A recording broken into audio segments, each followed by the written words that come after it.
They're starting to call. What do they call him? Chapel Bill is the nickname I've been seeing. Man, I just never imagined Belichick in college. Oh no, I know why he's going there, but you know. Well, I've seen him in the You're co-eds. gonna I've seen explore a the few, dorm.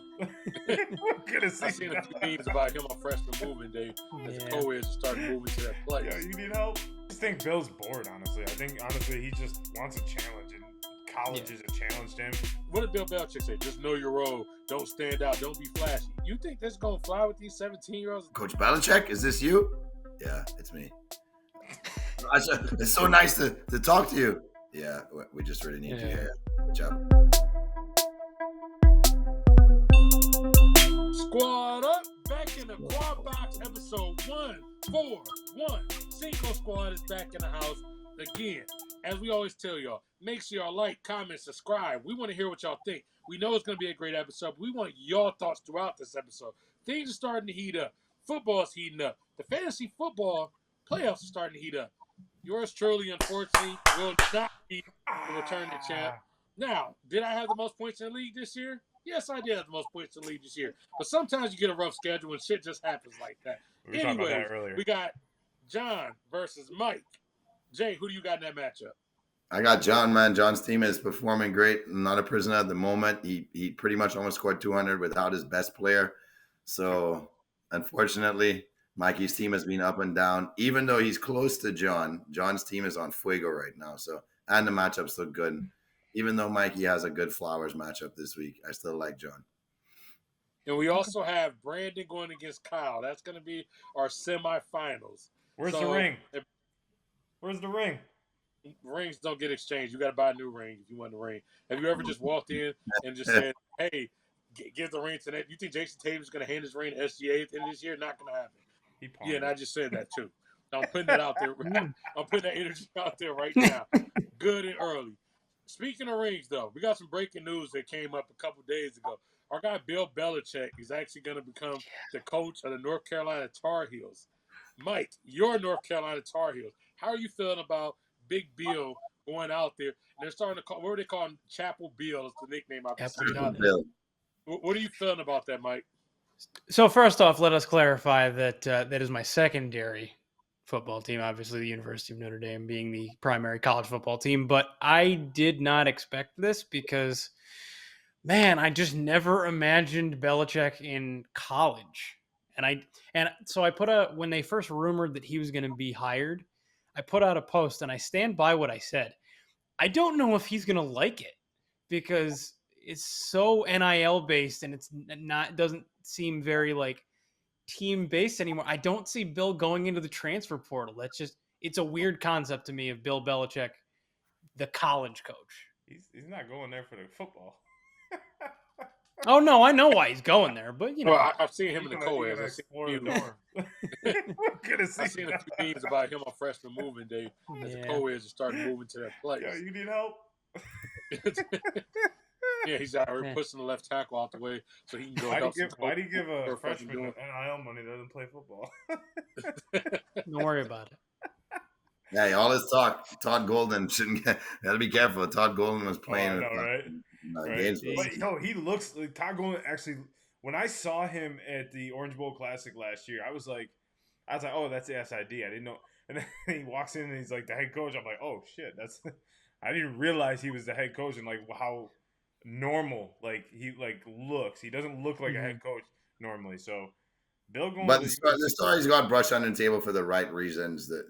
What's coming out of Gainesville is that somebody was trying to pretty much blackball him so they can get paid, and he's the one that actually prompted the university to start the investigation. So I don't think somebody guilty would push for something like that. So I just think Bill's bored. Honestly, I think he just wants a challenge, and college is a challenge to him. Plus, there's a history of him in the Belichick name at UNC with his dad coaching there in the 50s. So, I mean, I think that's probably why he was really close to his dad. If you heard his story on 30 for 30, that his dad was his entire world. So when you look at that part of things, it makes a lot of sense for me for why he's going back. He wants to go honor his dad playing at UNC. And realistically, I think he's bored. When guys are like this hungry, Jamie and I were talking about this earlier, or I'm sorry, I don't know who Jamie is. Grandpa Jay and I were talking about this earlier today, and like these type of guys that are like the one percenters of their sport, like Tom Brady and if you told Tom Brady, hey, we need you, we want you on the field, he would suit up immediately. That's how these guys are built. They can't go away from the game. A lot of people would be like, go enjoy your retirement, do everything. They don't know anything but this game because they've been around it for so damn long. You do something for so damn long and you enjoy it and love it, why retire? And you're basically being forced to retire at this point because no one wanted to hire him in the NFL. So I see UNC being a good fit. He's going to age like Mac Brown did. I can tell you that for a fact. Because it's going to be hard to get those recruits in there.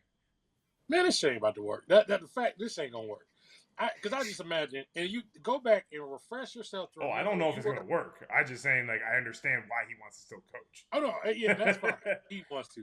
I'm talking more from this is going to work perspective. So I would say, I remember 17-year-old me, and there's no way in hell that Bill Belichick would have saw 17-year-old me and saying, "Hey, come play for me." And especially now, when you start to look at NIL, you got more entitled children that are going into college and things like that.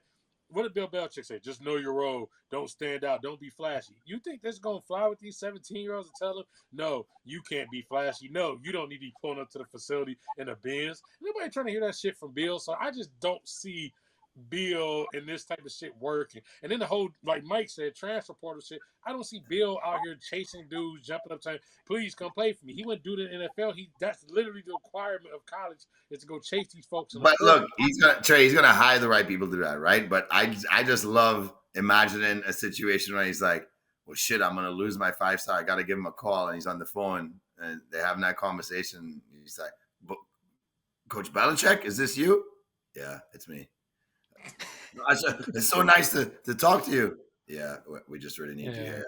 Good job. Yo, he went into full coaching mode press conference when he was totally different in McAfee showed over the last 6 months.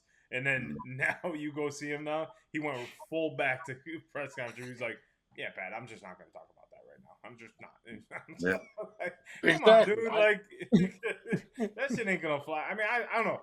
I mean, we're going to be eating our words next year when UNC's in the playoff, and we're going to be sitting here like, damn, okay, he did work, right? It worked. Maybe he gets to work for a year, but I just don't see after a couple years that it's working. Other than that, I mean, it's been a lot of other talk of like if Deion's going to end up going to the pros or anything like that if he ends up following his son. Jay, do you think Deion's going to do that? No. Do you think he's staying in Colorado? 1 more year. John, you think he's staying in Colorado? Fuck yeah. I mean, he's living large in Colorado. Have you seen that man's establishment that's fully paid off? I mean, come on, dude. I mean, he loves it up there. He is king. He never has to make the college football playoff because you know what? If they go 9-3 and go to a bowl game every year, Colorado is happy. They're not going to let him go. They're bringing all these celebrities to Boulder. I mean, they've never seen so many celebrities. They don't know what to do with all the airport and private jets in Denver because they don't know what the hell to do. So I don't know. I just see him just living the rest of his life in Boulder, Colorado, enjoying the life, and enjoying his 4-wheelers and his son being part of the organization because Shiloh ain't gonna go to the league and enjoying Deion Jr. And I just see him building a legacy there in Colorado. I can't see him go to the NFL. Mike, Deion staying or are you going? I mean, I think he will stay unless the only job that opens up that wouldn't be enticing to him is the Dallas job. I think that might be the one that could draw him out. Other than that, I think he is very comfortable in what he's doing at Colorado. But if Jerry comes calling, that might bring him out. But why Dallas though? Like, why? Just because he played there? Like, I don't understand. Like, why he played there. He has a great affinity for Jerry Jones. Yeah, he said he likes Jerry Jones, and being associated again. If he can be the coach to bring Dallas back to success, like you talk about being a god in Colorado, he'd be a god in Dallas. I mean, good point. Until he wants that paycheck, and then all of a sudden Jerry and him are. Well, I mean, yeah, we crossed that. So that's Jimmy Johnson. If he at least gets them to the championship game, he can demand whatever the fuck he wants. He's got to win a fucking playoff game. That's it. But the thing is, Jerry will cut the check. Jerry wants credit. He'll cut the check. But Jerry cut the check. It's the credit that Jerry wants. I mean, that's why it wasn't Jimmy Johnson that didn't get clipped because of money. He got clipped because Jerry wanted the fucking credit for it. So Jerry will cut him the credit if he starts to win. The problem is Deion starts getting too much credit, then Jerry's gonna have an issue. I guess something for me why I find the Deion thing to be interesting is because he's gonna lose his Heisman candidate in Travis Hunter this year. And that being said, the Heisman's coming up. So we got Travis Hunter, we got Cam Ward, we got Ashton Genty, and we got Dylan Gabriel. Jay, who do you got? Who's taking the Heisman home this year? That's a no-brainer, bro. It's Travis, man. Travis has proven to be the best player on both sides of the field in most games he played. And it's nothing to do with inferior competition or Big 12 is tough. They had teams ranked in and out of top 25 throughout the year. BYU, Utah, all very reputable defenses. Iowa State's going to be, sort of looked at as a team that possibly had a terrible defense the way Arizona State handled them. But up until that point, they were pretty competitive. So I feel that he's done enough as a player who has proven that it doesn't matter where you put me, whether it's on this side of the field or on that side of the ball, I'm going to be a game changer. And he's changed the game for his team more than any other player. Of course, people are talking about Genty, and if they had ran him enough, he would have been the first person at 3,000 yards. Well, he didn't do it. And he had an incredible year. This is nothing against the kid. But Travis is just a once in a generational kind of guy. You don't see this that often. This is a once in every 40 years kind of thing. Yeah, John, if I remember right, did you pick Hunter before the year? If I remember right, Hunter is my favorite. Are you standing by that? Yeah, 100%. Yeah, I mean, even now, after this year, it was back in the beginning of the season. It was, will he last the entire season? And we started to see him get some injuries here and there, and Deion actually forcing him out of games because Deion sees the big picture. He sees the big paycheck, and it's not for Deion to get any credit. It's for him to get all the credit, and he wants him to get all the credit and get that big paycheck one day. And I've been saying it all year. The last person we have seen that has done this play for my Michigan Wolverines and Charles Woodson. This is the last time we've seen a player be this dominant where you could go top 5 in any position that he played. And that's where you have to look at it as the Heisman. He's going to win it. I don't see Cam Ward. Cam Ward had a phenomenal year. Let's not throw short to him. He had 4,100 yards throwing, 29 touchdowns, 5 picks. Like he went off this year in the ACC. And Dylan Gabriel, consistent, right? Consistent. I think he had 3,800 yards throwing. He was really good. If Travis Hunter was not in this would be a very tough Heisman, pick in my opinion, because I think Dylan Gabriel will probably get it just because of the Oregon fashion, because they're the number 1 team in the country, that type of thing. They usually look at that as a very high level, where Ashton Genty is number 2, where that could get a little iffy though. But Travis Hunter, is in and out the best player. You put him in any conference and he's doing exactly what he's doing at college. Top 5 position. He's going to go in the league, and I don't know what he'll play in the league. That's the thing. Will he play receiver? Will he play corner? Will he play both? He's not going to – I don't think he's going to be able to, because I don't think franchises are going to want him to. But I'm standing by my pick. Travis Hunter's winning that Heisman. Ironically, I've heard some people rumor about him not even being the best player at his position defensively. And I'm like, okay, name 2 more right now. Yeah. Blind. Crickets. So you're trying to say Will Johnson? I don't know. I would take Hunter over Johnson, but I would guess that. Will Johnson, the problem is he got hurt this year, and he was out for like 6 games this year with injuries, and he didn't really get the showboat. And unfortunately, I think it hurt his draft stock this year, which he is a top 5 corner. I just think Travis Hunter is a better corner right now, and that's no shade to Will. It's just the facts on the table. Mike, who you got Heisman this year? So if you gave me a vote, it's either Hunter or Genty, because both of them I think are very deserving of it. Both of them have had historic runs this year as far as what they've been able to do. Dylan Gabriel's going to get it because Oregon's the number 1 team in the country, because he had a successful season, and because he's a quarterback. It's not going to be right, but I have a funny feeling that they're going to give it to Dylan Gabriel. Have you seen the Vegas odds? Hunter is at minus 10,000. Like, it's almost like a lock in terms of what they're hearing in their corner, because obviously they hear things we don't, because they have a bunch of people on the inside. I know, and that would be the right pick, but I just have I've had this weird feeling for a couple weeks now that they're going to end up giving it to Gabriel out of nowhere. Okay, but so your pick is Hunter, but you believe The I highest think voted- I think it should be Hunter, but I believe they're going to give it to That was Gabriel. my thing, because we asked the question, you said Hunter or Genty, and what's your pick? What's your vote? That's what I was wondering. 'Cause I mean, I've been high on Genty all season, but it is that like Hunter's different. Being that he can play both sides of the ball at an elite level, Hunter is different. I would give the slight edge to him, though. If like you take Hunter out of it, it's Genty 100%. But yeah, so my vote's Hunter. Though. I'll take. No, the answer is Hunter flat out. I mean, and this is no disrespect to C. Wood, but when they gave it to C. Wood, Hunter's had a way better year than C. Wood did. No offense to C. Wood. If you go back and look at C. Wood's year, he had 231 receiving yards that year. And everybody says, well, he played both ways. Yeah, kind of. Hunter, on the other end, had 92 catches for 1,152 yards. 12 tutties, So, right? 14 touchdowns, second most touchdowns of a receiver in the nation. So when you look at it like this, you can literally say, okay, Hunter doesn't play defense, and he would still be possibly in New York at the Heisman ceremony, not winning. Then you put in the fact he plays the defense, and you throw in the 4 interceptions. Nobody wants to throw his way, and all these sort of things. You say, well, okay, it's clearly Hunter at that point. So for me, it's hands down it's Hunter, because the thing about it is, you look at him, you say, realistically, he's probably a top 5 receiver in the country. He's probably a top 5 defender in the country. And that's some shit that we just ain't seen. So to not give it to that guy would be crazy, because that's one of those things where even if he doesn't work out in a pro, you'll see Travis Hunter, you'll be able to tell your children, you don't understand what this guy was like. You know, as the kids say, that guy was a problem. Like, he's one of those dudes where you're going to be able to say that. So hands down, it's Hunter. Historically speaking, you don't see stuff like this. Yeah, and with Seawood, it was more or less like he was the best returner in the league in college football and best corner in safety. So like that's where he kind of where a lot of people kept saying Seawood was a great receiver. He was a good receiver, but he was an amazing returner that year. I think he took back like 6 touchdowns that year. No way. No way. He took back like 6 touchdowns this year. One against Ohio State.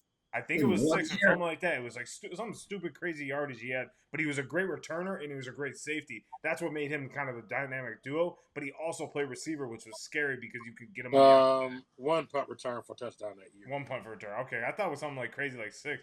But I thought for some reason he had some crazy stat for yardage or something like that. That he was just a great returner. He had 33 returns for 283 yards that year.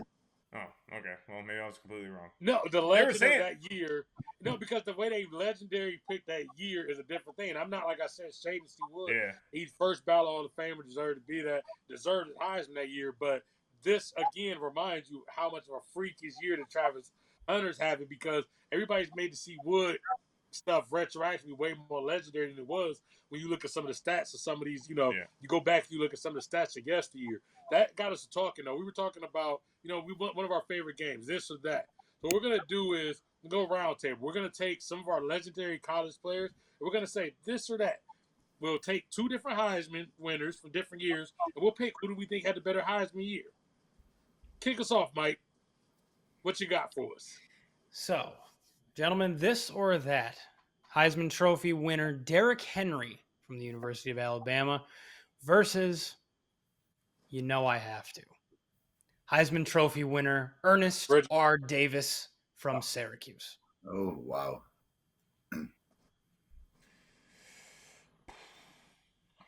Go ahead, Mr. Syracuse. I was going to say, take the floor. Go ahead, take the floor.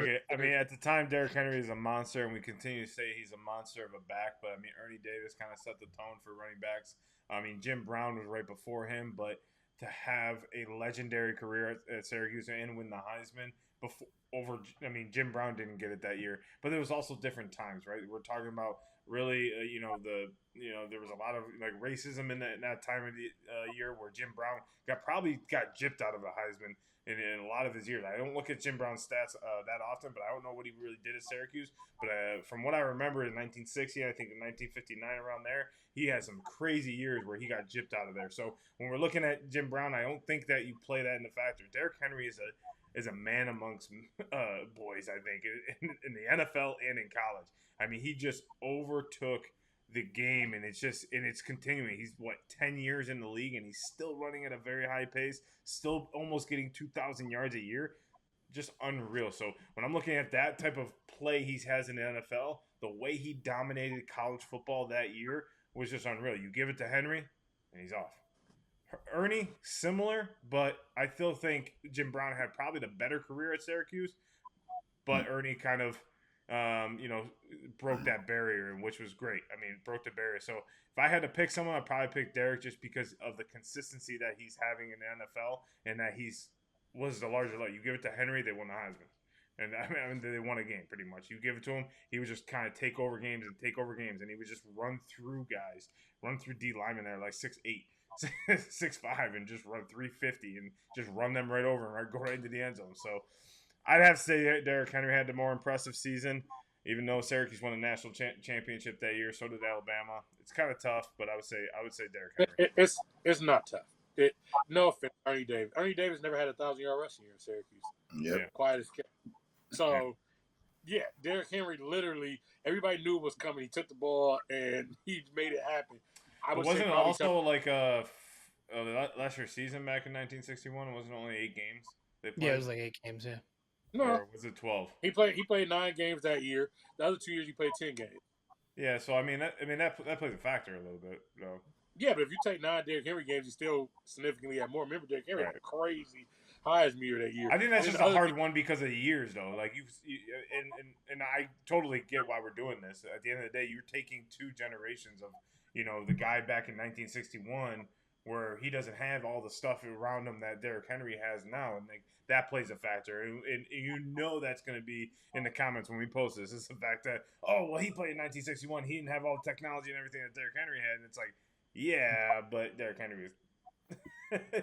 You put him in 1961 in the same size. I'm pretty sure in 1961 he's gonna have like 2,000 years. I'm in agreement with you, Trey. I'm just kind of playing devil's advocate. You know what I mean? I'm saying in general. I'm saying that for everybody in the comments before they even say it. Yeah. 1961, you're still not tackling Derrick Henry. I'm pretty sure the way that dude's built, if this 2061, we put that dude there, he's probably still running dudes over because some people just are cross-generational people. I know it's forecasted 40 years from now, but I just think that dude's going to be a guy who will be able to look at it and say, plug him in any area, and this shit works. Jay, who you got? It's hard when you're debating between somebody who is regarded as being a transcendental character and somebody who made an entire generation of kids believe that they could too, amongst a field of players that look nothing like him and amongst a field of players that nobody could really attach themselves to. So, what he did for young African Americans is unmatched, I think, in terms of, in that time and what was happening. But Derrick Henry, as you mentioned already, it was like, wait, why does everybody look like they're in 8th grade all of a sudden? It just made no sense.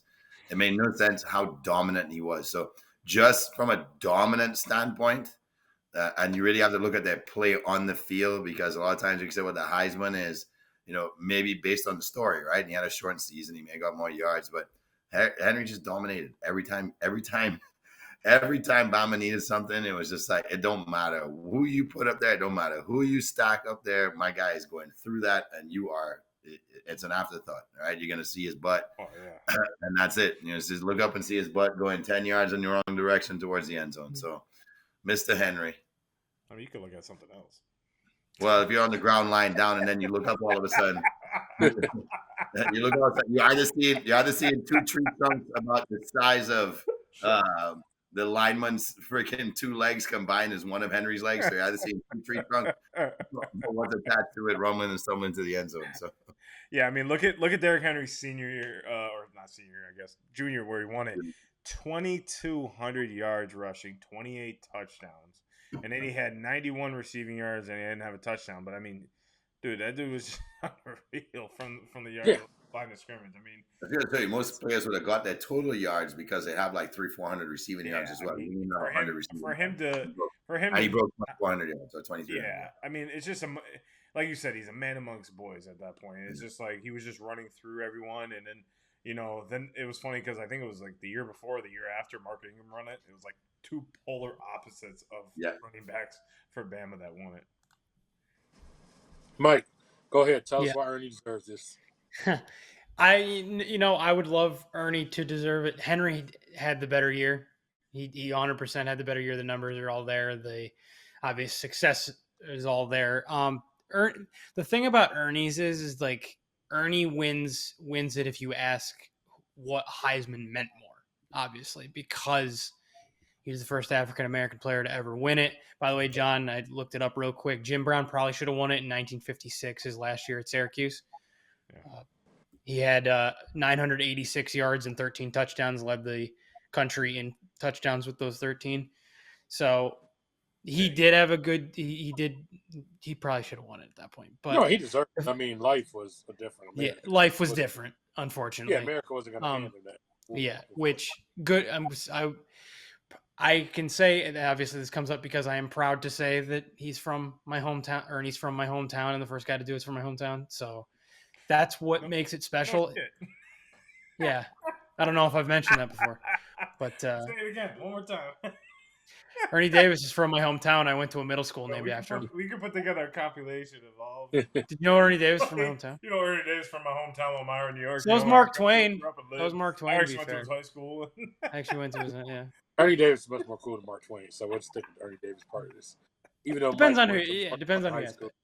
But no, Henry had the better Heisman season. But Ernie's was just like that had a little special thing to it. Yeah, Jay. So you're this or that. Who you got for us?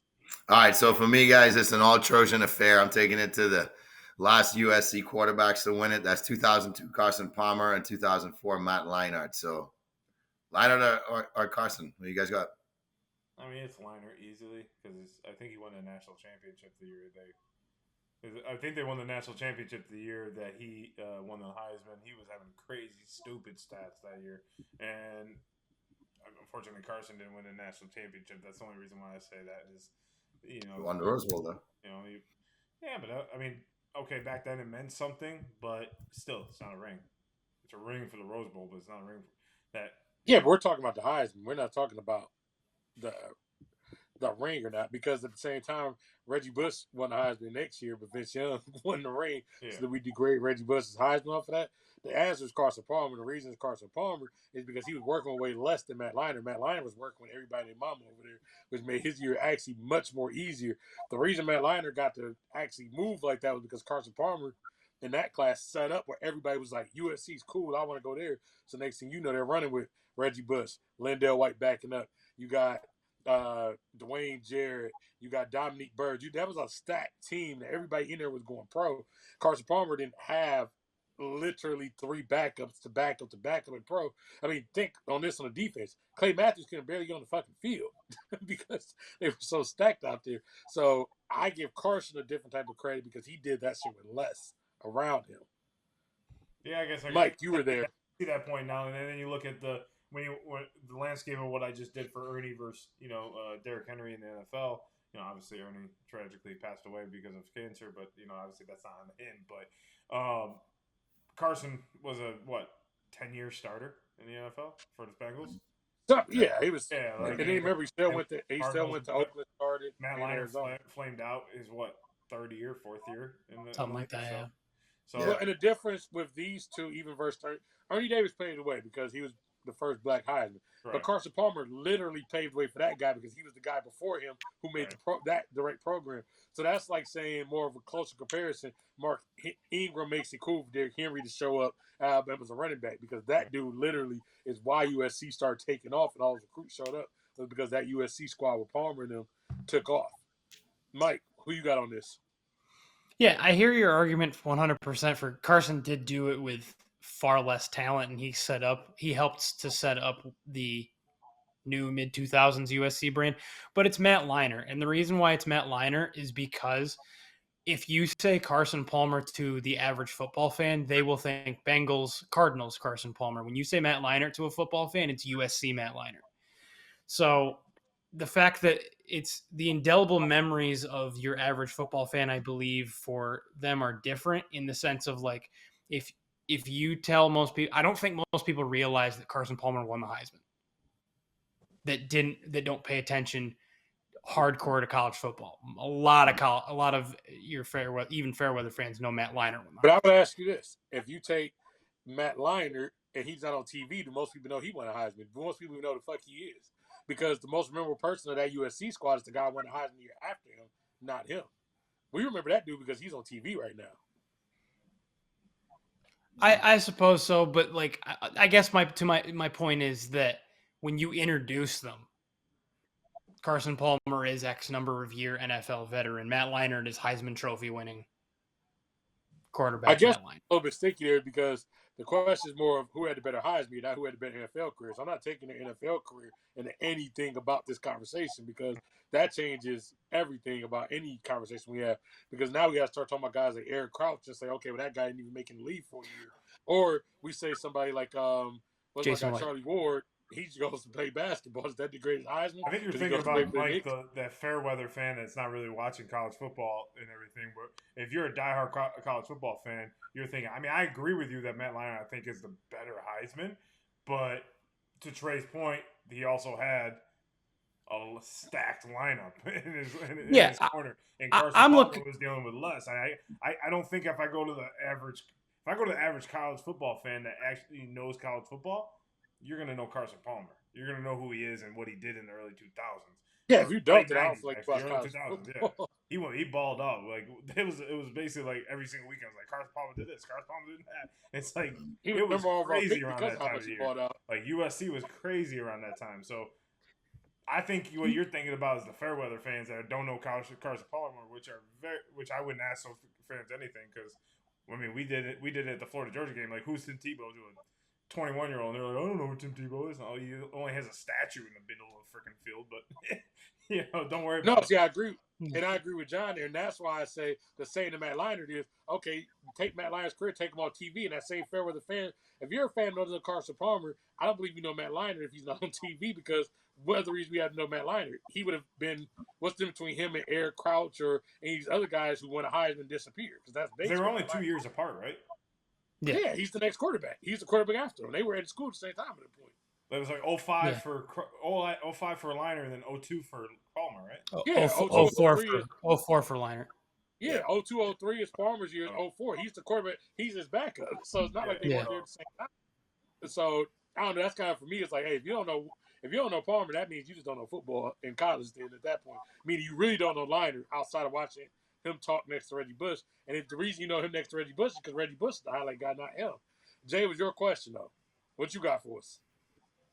Man, this one is so close to me, man. If you took it from a number standpoint, Carson had almost 4,000 yards, just under it by about 60 yards, 33 tutties and 10 picks. And then you have Leinart with 3,300 yards, 33 touchdowns, and a couple less picks, 6 interceptions on 412 attempts. Carson had about almost 75 more attempts, right? So a lot. See, obviously no Bush to feed in that offense nonstop. So looks like he's responsible for the offense more. He had to do more. And then we have to look at who. There's the one that really had me leaning like, well, maybe it's Leinart, right? So who does Carson beat out? Carson beats out Brad Banks, Larry Johnson, Willie McGahee, Ken Dorsey, Byron Leftwich, who, by the way, had freaking 4,268 yards in that season at Marshall. And Leinart beat out AP, Jason White, Alex Smith, Cedric Benson, who all were making cases for themselves, and his teammate Reggie Bush, who were making strong cases for himself. Of course, Reggie not much that year as a sophomore, more as a junior. So in terms of who he had to beat out, and Carson wasn't even on the radar compared to Leinart to start the year, which is another way to swing it. This is a damn coin toss to me. Where's my coin? Let me flip my phone. If it lands on the screen side, it's Carson. It's Carson. It landed on the screen side. You believe me or not. And it broke. I would say make sure you do not break your phone while doing that. Well, good thing there's not a pool in the apartment. Yeah, the bed's not a water bed. We're good. It's not a water bed. We're good. Let me keep this with the quarterback. So the way I went with this, we got two guys. They both ended up playing for Washington in the pros. We got RG3. We got Jaden Daniels. So I'll give you a little bit before y'all go. RG3, his Heisman year, 42.93. That was his passing yards. 37 touchdowns, 6 interceptions, 72% from the field passing. Rushed for 179 rushing attempts for 699 yards and 10 touchdowns. Jaden on the other side, 38-12. That was his passing yards. 40 touchdowns, 72% also. 135 attempts, 1134 was his rushing. He also had 10 touchdowns. Both teams did not make a national championship bid or anything. Neither made a national championship. So both went to watch. That's a good one. Both I like this one. RG3, it's a no-brainer for me. I mean, he was one of the best quarterbacks to come out of Texas. He's one of the best quarterbacks to come out of Baylor. He is the best quarterback to come out of Baylor. It's no. And when we watched RG3, we thought of like Lamar Jackson basically took all of RG3's wisdom and talent and basically put it into his game. Because if RG3 got with the right team and got with the right coach, he would be still playing in the NFL. Shit, he was still playing in the NFL 10 years after that, his injury. Yep. But he was never the same because of Shanahan. And I blame the coach, yes, because the coach should know better about putting his player out there with a torn ACL. He basically destroyed his knee and basically destroyed his career. So in the NFL. But when I'm thinking about the Heisman, it was no-brainer. I didn't even know Jaden Daniels was on the radar the entire year. And I'm a huge college football fan. I didn't know he was even on the radar until the last 3 weeks. And then RG3 from day one was a Heisman favorite. From that moment in the season 1, they were like, this dude's special. And he was. I mean, 4,200 yards is unreal. And it's just, he just put excitement in a team that didn't have a chance to make the not college football playoff at the time. Didn't have a chance to make the national championship game. But I believe they finished 3rd in the country. So if they was college football playoffs, they would have been in the playoff. Yeah. Trey, is that right? Wasn't Baylor 3rd or 4th? I don't think they finished that high. I know they finished in the single digits. I can't remember the exact. What year was it? Because this 2012. I don't have No, a that was year Mark right. Ingram. 2011. 2011. 2012 was Johnny Manziel. 11. Okay, I'm saying I don't have his year up right now. Mike, All right. who you got on this one? Yeah, no, it's RG3, and it's because, I mean, obviously don't discredit to either of them. They both had phenomenal seasons and phenomenal quarterbacks during their Heisman seasons, but Fuck Jaden Daniels. what Damn, fuck Jaden Daniels. What did he do to you? He plays for Washington. So did RG3. No, RG3 plays for his podcast. I was like, he played for the RG3 played for the Ravens. Oh, he was Washington Rookie of the Year part of his career. Yeah. No, it's RG3 because what the difference is to me in like my memory, especially my memory of the Heisman seasons, Jaden Daniels was the best at what he was doing as far as being that dual threat athletic quarterback, which is phenomenal, right? Like, and of all the guys that were doing it, but RG3 felt like he was in like a class of his own as far as style and athletic ability and things like that. And so it just, from wire to wire, it was just RG3 seemed to be dominating college football as far as like an individual talent and success basis. So I would give the edge to Mr. Griffin the third. Jay, where you standing on this one? Man, it's RG3 for me, and no disrespect to Jaden Daniels because he really took over college football last year. And John, I'm surprised you didn't realize he was on the radar from a lot sooner. But look at it also, like, we won't know yet, right? He beat out Penix Jr., he beat out Bo Nix, he beat out Marvin Harrison Jr. We don't know where those guys are going to end up. But listen to this list, RG3, right? Not the time they're college players, but still, Andrew Luck's the runner-up. You got Trent Richardson, no big deal. Tyrann Mathieu finishing in 5th. You got Case Keenum throwing for 5,631 yards and 48 tutties. And Kellen Moore of Boise also throwing for 43 tutties, 3,800. So, Russell Wilson makes the list, right? So there's a lot of guys on this list that has gone on to have really good careers in the NFL. And say RG3, unfortunately, gets trumped from that standpoint. We know it's because of the injury. But this guy was the ticket. He's the show. You wanted to see him. And when he came in with Andrew Luck as well, it's like you two freaking rookies are taking over the NFL. It was must-see TV. And RG3 by probably week 4 was must-see TV. What quarterback from Baylor made Texas players freaking scared to play a Baylor team? RG3 single-handedly because he was Vince Young a la before Vince Young taking over games however he wanted to. Now, Jaden Daniels was taking over games, but it wasn't, it wasn't like, damn, I can't wait I got to watch Jaden Daniels this weekend. Like, RG3 stole the show wherever he played. So the one thing with RG3 is he was one of those quarterbacks that we always said he reminds me of Vic, but he throws the ball a lot more accurately than Vic downfield. Right. And that was the biggest knock on Vic. Vic could take off, and don't get me wrong, Vic was the fastest quarterback alive, right? You never could touch him. But RG3 was always the one that could roll out of the pocket, fake like he's running down, just hit a guy down the field. And he has that natural strength. He threw it downfield 60 yards, hit a guy on the dime. That was something that we didn't see before, and that was like, wow. this guy has the full package. He's going to be a great NFL quarterback. And he was. I mean, he got the Redskins at the time to the promised land, to the playoffs. And unfortunately, he was riddled by injuries with the Shanahan move and not taking him out. So, it's got to be RG3. For me, it's RG3, partly because it's similar to the argument that I had for why Palmer over Liner. He put them on the map. They went 10-3 that year. But I'm also looking at what was RG3 working with. RG3 shows up. Nobody gives a damn about Baylor. Baylor's just there. And he changes the entire perspective of that program. A few years later, Baylor is in the college football playoff. Why? Because people thought, oh, that seems like a cool school to go to. Why? Because Robert Griffin's on the thing. No shade to Robert Griffin's talent around him. But his best players he had were fucking Terrence Ganaway and Kendall Wright and Terrence Williams. Meanwhile, Jaden Daniels on the other end is working with Malik Neighbors and Brian Thomas. He's working with a hell of a lot more here. So RG3, their yards are almost even. They're the same pass percentage, the same amount of rushing touchdowns.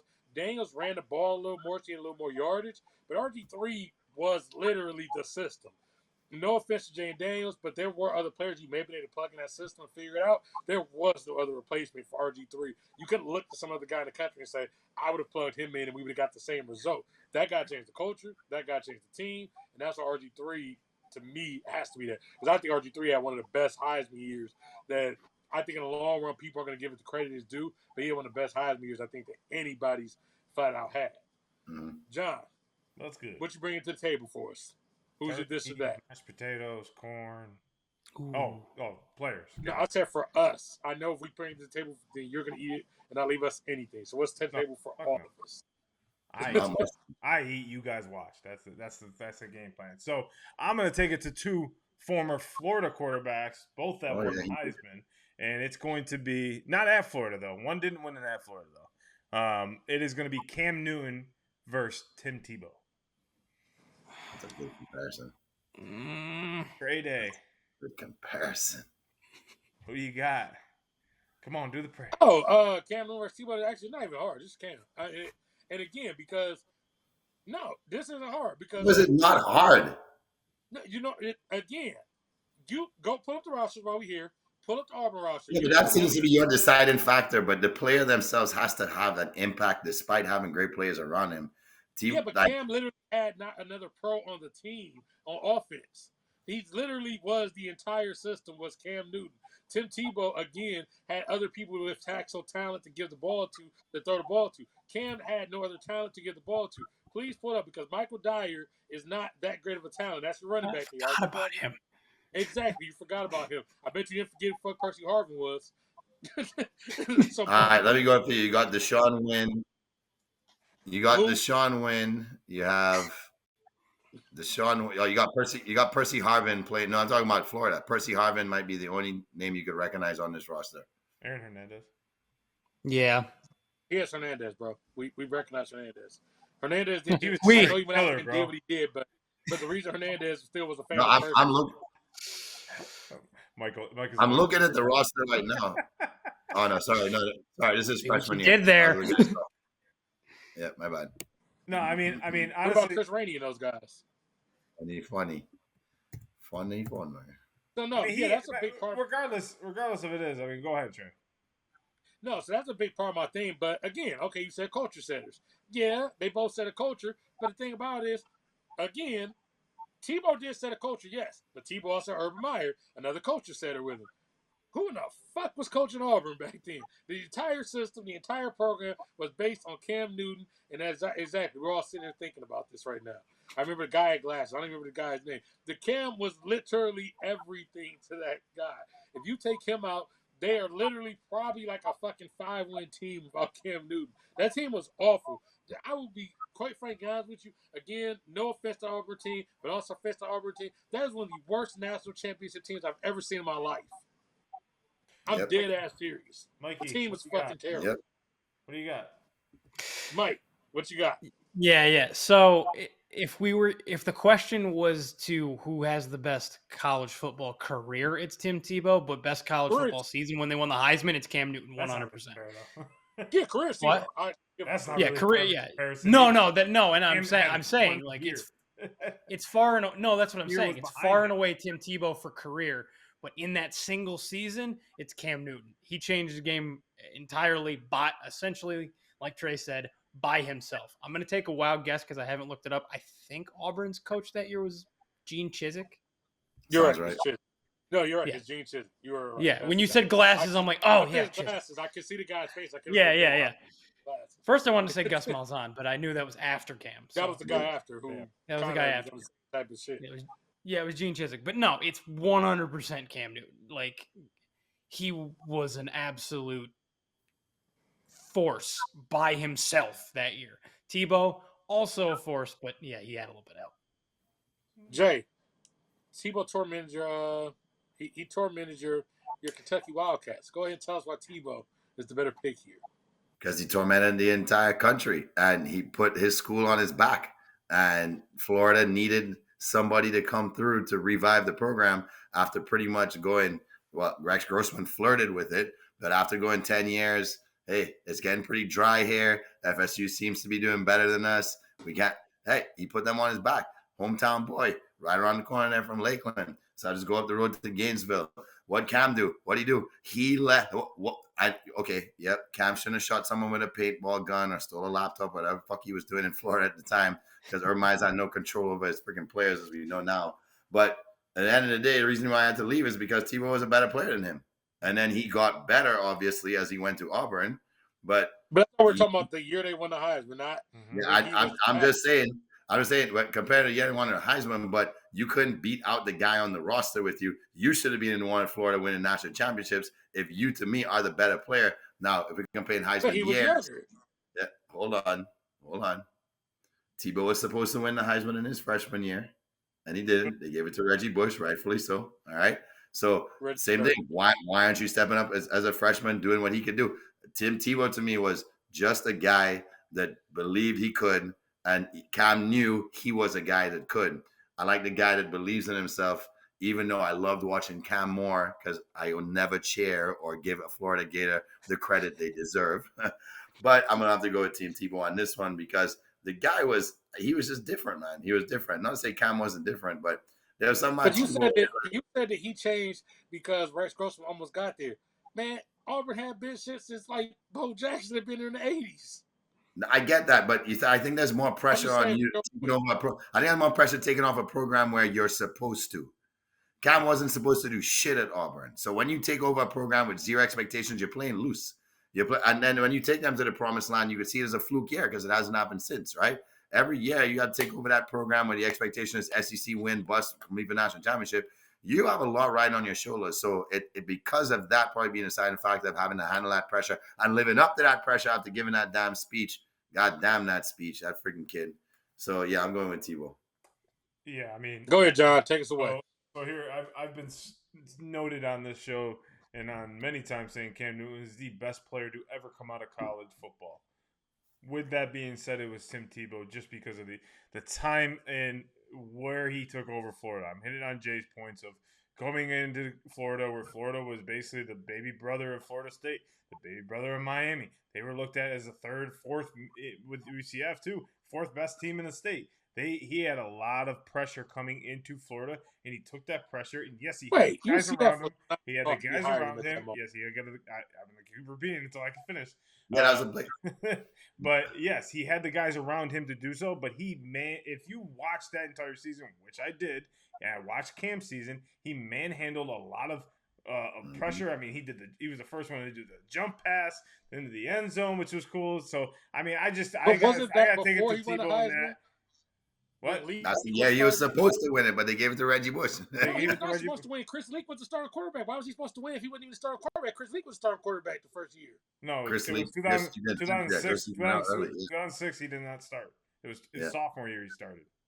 No, I know, but he said, Jay said, sorry, Chris Leak was the starting. I thought you're right, Trey. You're right. Yeah, they beat Ohio State. I remember that because they beat the shit out of my Buckeyes. Yeah.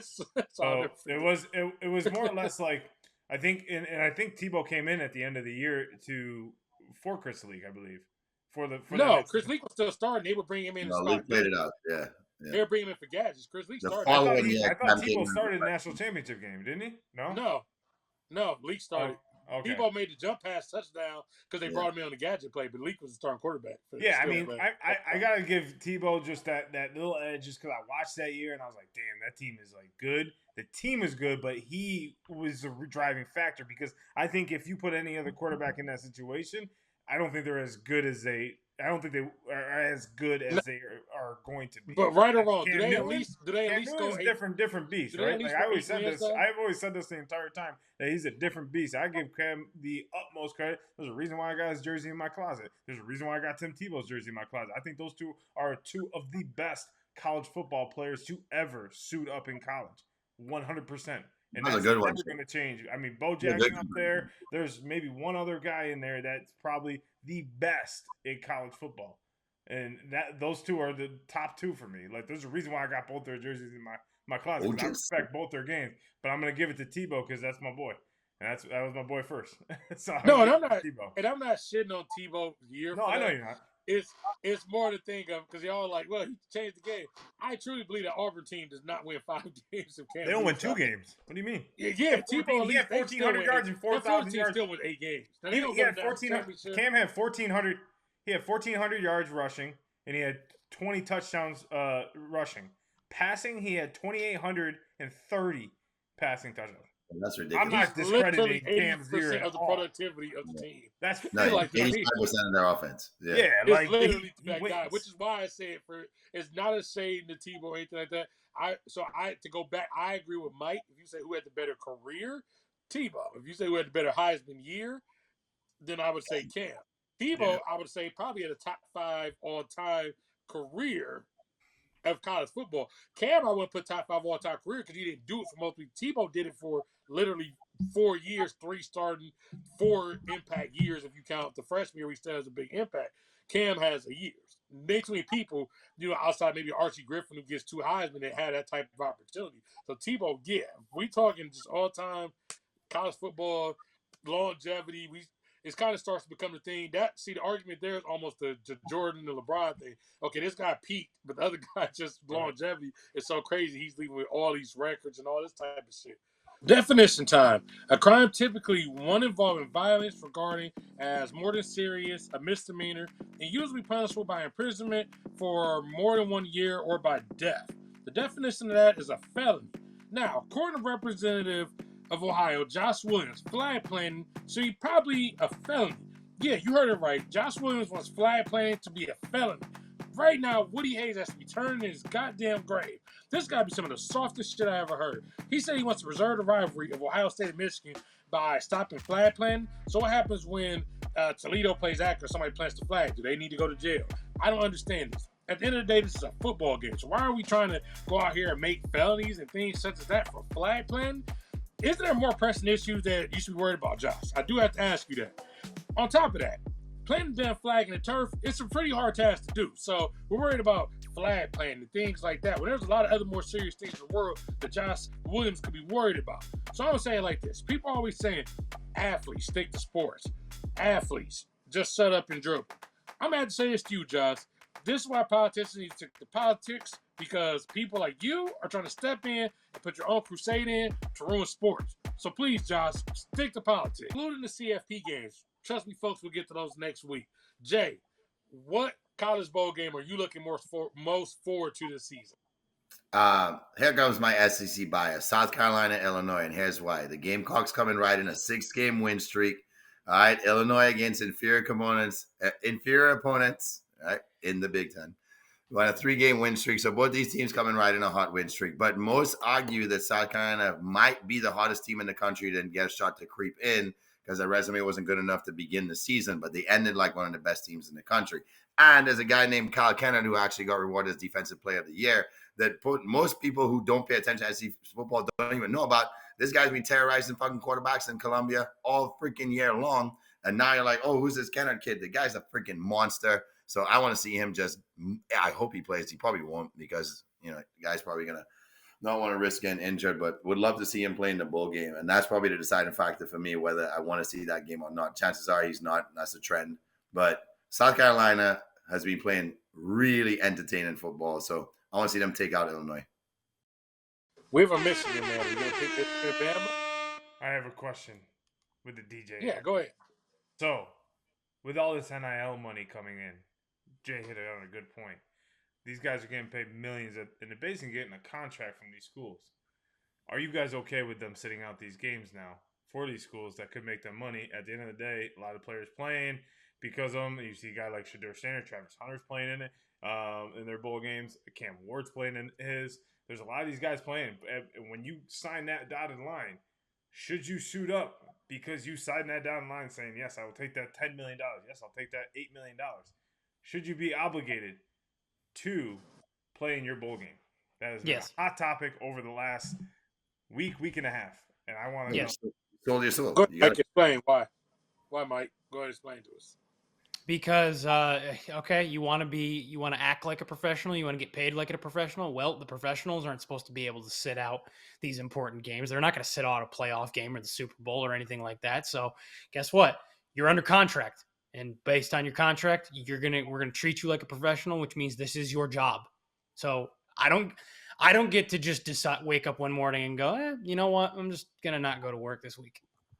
Like, no, I get fired. Now, but to your point on that, Mike, when I look at it, okay, so I treat this bowl game as week 17 and 18, and if my team's eliminated, that's what I was going to say. Trevor Lawrence is now going to be, I mean, obviously he's going to be sitting out because of concussion, right? But you see a guy that starts to sit out, like eventually we're going to see Aaron Rodgers start to sit out here in the next few weeks in the NFL, and they're professionals on a big contract. So to that point, a lot of these guys that are eliminated from the playoff contention, they're not playing in the playoff. They're not playing in the Super Bowl. They're not playing for a ring. They're playing for the Pop-Tart Bowl. They're playing for a box of Pop-Tarts.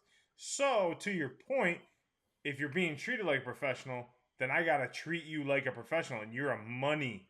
What everyone hasn't been saying, you're a money grab. And I totally get what people are saying. These are colleges. They should be blah, da, da, da, da, da, da. The whole college nature is out the door, and stop making it like it is. It's not. You just said it right there. We're treating them like professionals. We're giving them $15 million a year to go play a sport in college. Well, you know what? If I'm the AD, I have to protect my investment. And what my investment is this player who I'm paying all this money. Now, with the whole thing about transferring is a little bit different, right? So you have to protect your investment. If you're playing in a meaningless game, there's no point in putting your star quarterback who's coming back to the school next year to play and potentially have a national championship run next year. So it's an investment. There's no except most of the guys that are going to be sitting out these bowl games aren't coming back. Okay. Yeah. Well, whether they transfer or are going pro. So that's not my investment anymore. So but Mike, investment. Daniel Jones. Were you not the one who told us, Daniel Jones, you did not want to get hurt because it would mess up the investment of you trying to get rid of him, which is why your Giants cut Daniel Jones because of risk of messing up the investment or being stuck on the hook. Right, but the thing is, it's different because you that were was ready to bench him originally so he wouldn't get hurt. Yeah, but this is a player because that was a performing. Right. Also, that was a stipulation for if he got hurt, he'd get paid. These guys are being paid no matter what they do. But if they get hurt, they can't get paid in the NFL. If they don't get paid in the NFL, that's not my problem. On your team right now with Notre Dame, who played in a meaningless Cotton Bowl against Ohio State and blew out his knee, and his career was never the same, and he recently just retired. And I understand that. His name. What's his name? I can't think of it. Jalen Smith. Jay Smith. Never was the same after that. He blew his knee out, tore his ACL, MCL, and it forced him from being first-round pick to a third-round pick. That is a lot of money he's throwing away right there. So it is. So it's the same thing. No, it's not the same thing because am I going to not play the pending free agent on my NFL team because I don't want him to get hurt so he can't get paid? But teams do that all the time, but they still don't end up paying it. I mean, they're already talking about bench Aaron Rodgers. Look at Devontae Adams. It's plenty. Right. People do it all the time down the stretch in the NFL. So to act like this doesn't happen, see, that's where I always get lost because people always try to, every time the college guys sit and do something, but the pros will do it. Yes, they do. Devontae Adams literally talking about hamstring fucking hurts, and then suddenly his hamstring gets healthy 3 days before right when he gets traded. This happens all the time in the pros. They're not doing anything different. They are acting like pro athletes. We see it all the time. Trust and believe. Remember, why in fantasy football do we end it 2 weeks before the season ends? Because dudes be sitting. That's why we end it before the season. because this is what the currency is. So they're not doing anything different than the pros are. And they want Yeah, to but be part of it. yeah, They but want to hold be on. employed. They want to be employed. So if you're employed as part of the school, I get it. I get you want to see your guy play in a meaningless bowl game. But in my head, I'm thinking I'd rather see him have a great NFL career versus go and play in some Yeah, game, we don't have get people sitting absolutely CFP. destroyed in that game, and then okay, now he's never gonna make it to the league. So like my dad and I were having that conversation about Syracuse. I said I hope some of the guys don't play. Like Gadsden's playing. I hope he doesn't because he's gonna be a great pickup for a team as a tight end position. I hope some of the guys don't like that have been dealing with injuries. It's a long season. It's 12 games and 13 if you go to the your conference championship game, and then you're asking these guys to continue to go and put. And look at football. It's football. It's to each their own. If you want to play, you want to play. Yes. Okay. No, hold on. No, you get to ask them because week 14 in the NFL is a pretty fucking significant week if your team is in contention.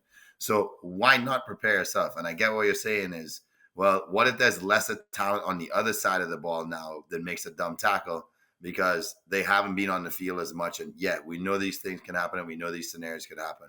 But here's the bottom line to the situation.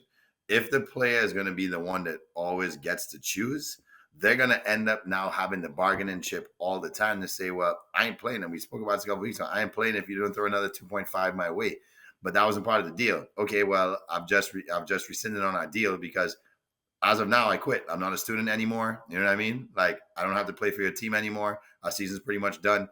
So it's more about the fact that, you know, we have $1 million payouts in these bowl games, but some of these bowl games do not hold any weight, right? So how do you create more weight in holding that playoff game where you incentivize the player and now the player has to say, okay, I opt out of getting paid an extra $1 million because in your contract they say, okay, we sign you for 4, but you get 5 in your junior or senior year if we make X bowl, or if we make X bowl, you get 3. Or so you let the player decide I'm going to turn down the millions as opposed to the player holding you accountable to it. Guess what he's going to do? He's probably going to give you more that season as well. So he'll play through a little bum ankle. He'll play through a little, hurt hip. Now, is that going to hurt the game eventually? To your point, because players are going to make decisions that, well, I have to play. I have to play for my money. That's part of the incentive. That's the bonus of my contract. So I'm going to stay in regardless. Does that take away what I could possibly make as a pro? Here's what NFL stands for, not for long. So get your money now. And that's how these guys are going to think forever. To your point, Mike, in that sense, with the incentive, that is where schools are going to have to go in order for these guys to play. Hey, if you come and play in this bowl game and you throw for, let's just say, X number of yards and X number of touchdowns, we'll pay you an extra blank amount of money. Yeah, this amount of money. But that's what you do. You put it into the contract. That's what they do in most sports. You have bonuses for playoffs. They do have that as an incentive. If you make the playoffs, we give you an extra this. If you make it to the Super Bowl, you get this. They're gonna just have to put that in there. The other thing is there will be some teams that will say, "Hey, I don't want you to play because I'm trying to save you for next year." If it's a guy who I confidently knows not going to transfer, and maybe he's a junior and I know he's coming back for a senior year, I don't want him to be in the bowl game. I want to keep him fresh for next year because I'm scared it may fuck up my next season. So, yeah, I think the teams can benefit too in certain situations. So it's going to be kind of a back and forth, I think, when it comes to ultimately if everybody's going to actually play out week 15, week 16, and so on. Right. Wheel up. Right. Let's take it back to the content now. Yes. So where we were headed originally is outside of college football. Anyway, so somebody said something about Pop-Tart. So I'm going to take you here. I'm looking forward to the Pop-Tart Bowl. Oh, that's me too. High five. Oh, me too. Did we all pick the Pop-Tart Bowl? We all picked the Pop-Tart Bowl. We already picked the Pop-Tart Bowl. Okay, let me go first. Why I picked the Pop-Tart. You say the reason I picked the Pop-Tart Bowl was because I think it's actually going to be a good game. Miami, Iowa State sounds like a high-scoring, fun game. This will be Cam Ward's last game, so I think that's going to be interesting. Iowa State puts up some points. That'll be fun.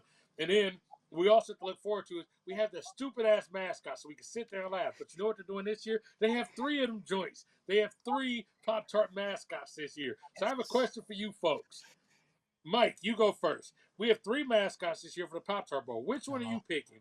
Are you going to take the Hot Fudge Sundae, the Wild Berry, or the Cinnamon Roll Pop-Tart? This used to be like Mike's drinks that he used to bring onto the show. Let's go in the fridge. See, the thing is that those are 3 very good. As a connoisseur of Pop-Tarts, those are 3 very good Pop-Tarts. I gotta go with the classic Hot Fudge Sundae though. The wild berry when I was a kid was good, but hot fudge sundae, you can't go wrong with a good hot fudge sundae. It's easy. It's John, what you got? lockdown. It's lockdown. It's wild berry. That was my. That's a classic. It's a good one. Don't get me wrong. It's good. Hot fudge sundae is newer. Wild berry was the classic where you It get is a classic. You get the s'mores before that. You had the cinnamon and strawberry, but the wild berry is where it's at. The wild berry is my favorite. Purple and blue for some reason. The flavor you got? cinnamon one. I knew you'd go cinnamon. I love cinnamon. I'm going wild berry. Use anything berry, strawberries, blueberries, anything berry juice is gonna be one of my favorites. So, Berry's great. I gotta go Berry white. Berry Larkin. Berry Larkin. Berry Bonds. Appreciate the berry.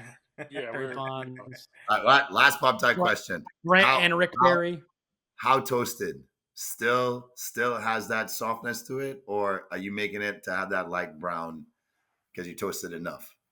I don't toast it at all. You don't toast Pop-Tarts? I don't like anything warm. I like you guys. No. Give me Pop-Tarts cold. I don't like my cookies warm. I don't like my pancakes warm. I don't like anything. No, Pop-Tarts taste like ass if you don't warm them up. They were. I don't they do not. I don't like my eggs warm. I don't like anything warm. I like everything cold. You don't like your eggs warm? No, I let it sit there for an hour and it does. cold. I've seen him do it. And that's extremely disgusting when it comes to eggs. Disgust me. That's gross. I don't like anything warm. I don't like hot fudge. I don't like hot cold French fries too. I don't like if you gave me fudge. You want cold French fries, homie? What? You want cold French fries? Bullshit. I don't mind. Calling me out on that. I don't mind them. That's bullshit. You have Five Guys cold fries. That's just gonna make you want to puke. No chance you eat cold Five Guys French fries. I don't mind it. It does not bother me. I don't like things warm.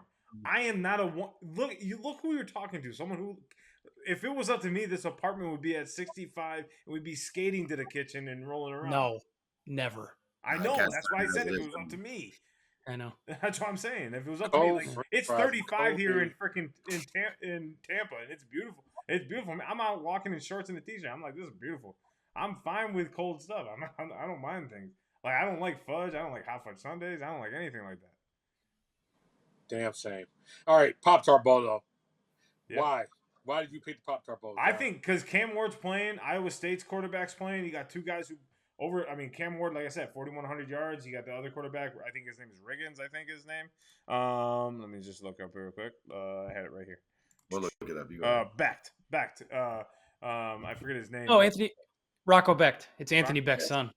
Yeah. So, he threw for 3,200 yards, 22 touchdowns. Plus, Iowa State, two teams that were inside the top 10 this year at one point or another that probably could have been a playoff team at this point. Mm-hmm. And a lot of guys are playing in this game are playing pretty well. They were right there with Arizona State wiped them clean, so not bad. But I think it's a good game. A lot of starters are playing. It could be a good matchup. It's over in Orlando, so I might pop over to go see it just to go get some out.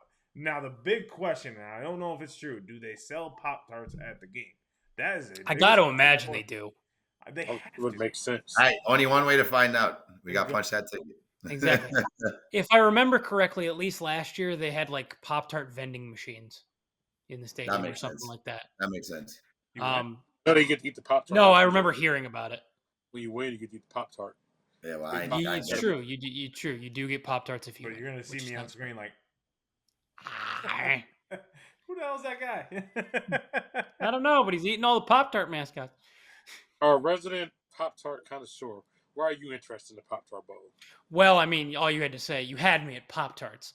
But no, I agree. This is going to be a good game. A lot of the guys are playing, and it's too. Aren't you tonight? I'm very hungry.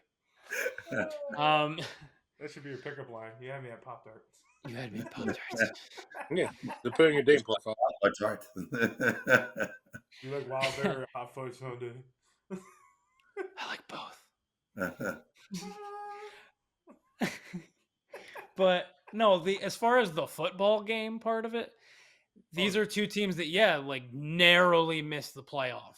So I think it's going to be exciting, and with the fact that we don't got a lot of guys sitting, it's going to be pretty much full Iowa State versus Miami, as opposed to Iowa State's third stringers versus Miami's third stringers. Plus, two of the better coaches in the country, it seemed, at least this year. So I'm excited to see kind of all around what both these teams bring. Yeah, I think that game is going to be It's gonna feel almost like not a playoff game, but almost like a playoff game. Yeah, John, It's gonna be a point to prove game. Like, hey, we should have been in. should have Whoever been in wins. it. yeah, deserve and maybe it a point to type of prove thing. game. So that'd make it interesting. You know, I really thought I wasn't going to have to do this with you guys of all my teams, but New York Rangers, could you get your heads out of your asses and actually play some goddamn good hockey? Seriously, what happened to this team? You were supposed to be the Stanley Cup favorites. You're supposed to be the most talented team in the league, or at least one of them, the best goaltending tandem in the league. Apparently, that's all gone now. You trade your captain, Jacob Trouba, like you've been trying to for months, if not over a year, and it didn't fix anything. Mika Zibanejad has been a shadow of himself. Granted, yeah, he scored his 300th career goal against Buffalo. Congratulations, Mika. It's about the only good moment you've had all goddamn season. So, how about we start playing well? We actually start listening to Stanley Cup coach Peter Laviolette and do what he's asking you to do, because the man knows what he's doing, and actually play the way you can play and win a Stanley Cup. For the love of God, I've never seen. Word on the street, though, is John's been locked inside of a freezer. And I heard he's been making locks of the week. Mm-hmm. John, what are your Locks of the week? Nah, that's Jamie's. Mine's lock it down. In place. All right, guys. This is the locks of the week from Grandpa John. No, John. No, John. Yeah, let's go with John. Okay, so it's locks of the week with John. I got anytime touchdowns with these 4 players. So locking in $10 wins you $80 on the Hard Rock app. If you have any other app, they could change. The odds could change. So just lock it in right now. $10 wins you $80. So I'm going with Derrick Henry, Jahmyr Gibbs, AJ Brown, and Joe Mixon. Anytime touchdown. Lock that in. That is a lock, because Derrick Henry is going to get fed the ball. You know, he always does. Joe Mixon always gets a touchdown at some point. AJ Brown bitching about not getting the ball. He's going to get the ball 150 times against the Steelers. And then Jahmyr Gibbs is almost like a guarantee for the Lions. They pretty much give him the ball, or Montgomery, but it's usually both of them getting a touchdown. So lock it down. Derrick Henry, Jahmyr Gibbs, AJ Brown, and Joe Mixon. Anytime touchdown. Lock it down. Lock it in, folks. Let's get paid. Lock that in, folks. Cabbage Patch. Bravo to the NFL for having such great Thursday night games this year. They've really hit on the matchups and really focused in on what is going to yield the ratings. Now, granted, it is on Amazon Prime. Not everyone has that. It's hard to get games. The last few years have been duds. Games that you really don't want to watch or really don't care to watch, and it's like, I'll catch up on a show. But the NFL has done a great job this year in really focusing in on the matchups, who's going to be potentially good, great matchups for Thursday night football, and that's what you want as a football fan. You want to be able to watch a great game if your team isn't playing. So I also think they have to pivot to a flex type of schedule for the Sunday night and Monday night games. If you have a great matchup that's on Monday night, instead of, like, let's just say the Bengals and the Cowboys playing Monday night, you could have a matchup play that would have been more interesting for everyone to watch, maybe more ratings. I caught up on shows on Monday night, so I don't know about you guys, but you could have flexed the Bills and the Rams game, which would have been a great game to watch on Monday Night Football. But I get it. Look, you can't always hit on every single Monday night, Sunday night, and Thursday night game. So they did a great job in this year and kind of predicting what matchup's going to be great. Now, if you do happen to win, go outside, spend some of that money, go get a PlayStation, log on, let's go play some Madden. I've been playing a little bit of Madden lately, and I'm looking at some of these ratings, and I've just been kind of curious of, like, is this guy's ratings too high or is this guy's ratings too low? We have a lot of information on the season. Some of these ratings, and they do move them weekly, but some of these ratings can be suspect. I'm like, have y'all not seen this guy? Maybe he's a little bit better, a little bit worse than what his ratings are reading right now. Jay, I know you've been on the Madden. Go ahead, give us a player, and we'll go ahead and we'll decide if Madden is overrating or underrating this player right now. All right, gentlemen. Overrated or underrated with his current rating as of now? That would be your guy, George Pickens. He's sitting at an 83 overall rating right now. Rated the same as, just to give you a comparison to help you decide if it's overrated or underrated, Mr. Jerry Jeudy. Jerry Jeudy having a good year, though. I mean, like, semi-good year. Like, right? He had that one good game, but he's been pretty decent.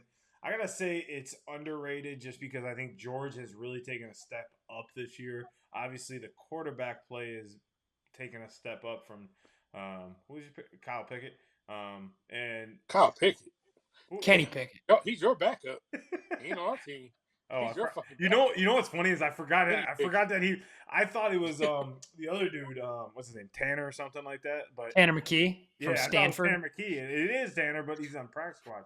But George is taking a real big step up, and I think he's been Russ's go-to guy, but really a pivotal part of that offense. And it's someone that the Eagles this weekend have to look out for because he's tall. He can go up. He reminds me kind of Calvin when he kind of goes up and gets the ball over the corners. So I think that's underrated at this point because Madden ratings, they update all the time. So I think he should be a little bit more in the 87, 88 range. That's where I put him. That dude's like a walking video game. That alone, he should be rated higher than that. Mm-hmm. I mean, every week the guy makes a crazy play. And then there's another sequence of plays where his foot is just barely out and he doesn't make the crazy play. Now, if we're talking about his awareness because some of that wild shit doing on the field, yeah, homeboy's awareness probably should be like a 45 because he'd be out here trying to fight and do other stupid shit in between. If we're talking about his actual skill and what he does on the field, yeah, homeboy probably should be Pickens. I'm going to say about 87 or so. 83 seems a bit low, especially when, I guess, no offense to Jerry Jeudy, he's having a good year. Him and Jerry Jeudy, they ain't the same fucking class. No offense, Browns fans. Actually, you know what? Take offense, Browns fans. Him and Jerry Jeudy ain't in the same fucking class. Y'all would trade Jerry Jeudy for Pickens in a heartbeat, and that's just facts of things. Mike, you're a video game expert. Where's Pickens at? Overrated, underrated? So at an 83, I would say right now Pickens I think he's about right. Maybe a little underrated, maybe put him about like an 85. I think the thing that dings him on his overall right now is not necessarily his production on the field, because his production on the field, yes, has been 87, 88 range at least. Mm-hmm. It's the fact that he's being hampered right now apparently with a more significant than they thought hamstring injury. That kind of knocks him down a little bit. I mean, if you go ratings wise, you knock down his injury rating, his durability rating a little bit if he's hurt right now. But I think in the end, talent wise, he should be an 87, 88. So I would put him slightly underrated. I'd put him at an 85 if it were me. Jay, this is your call. Where are you putting him at? Overrated? Yeah, I like Mikey's number there. I think durability is part of the rating as well, right? So he's kind of proven that he's a little bit wobbly. And so I don't think that's where you can say that, well, he's improved in that area because he hasn't. But I love your point, which is the guy is a freaking video game for real. He makes a lot of incredible plays where his body doesn't seem to be moving in the direction in order to make that play, which obviously means he has very high awareness of how to use his body to make plays. And he's been doing that since he was at Georgia. It's not like this is something that just started there. He just needed the right guy to get him the ball. And then when the moon ball came his way, all of a sudden it was just, let's come my way, baby, and let's make this happen with Russ. So, yep, time to eat. And I think he should be much closer to high 80s and low 80s. So underrated. Mike, take us away. What you got for us? Yeah, so with my rating, I was surprised to see this because I didn't think he would be this low. Overrated or underrated, the Madden rating of Sam Darnold, who is currently sitting at a 77. Say what? Yes. To also put it into context, that puts him with the same overall as Aaron Rodgers currently, one less than Russell Wilson, and one better than Bo Nix and Derek Carr. Well, it's tough because of that Russell Wilson, right? Russell Wilson has had a better year than he did in Denver. So, and Sam Darnold's definitely having a better year. I think because he's having such a great year from what he was before that, I got to say he's underrated. But I think it's kind of neutral. I think he's rated pretty well.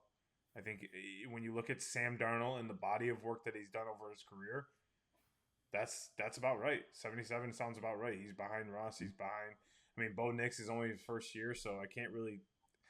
The proof is not in the pudding yet with Bo Nix. I don't know yet. I don't think he's going to be really good at quarterback, but 77 seems about neutral. Like that's where I would put him. If you told me Sam Darnold, I'd say probably 77, even though he's having a great year.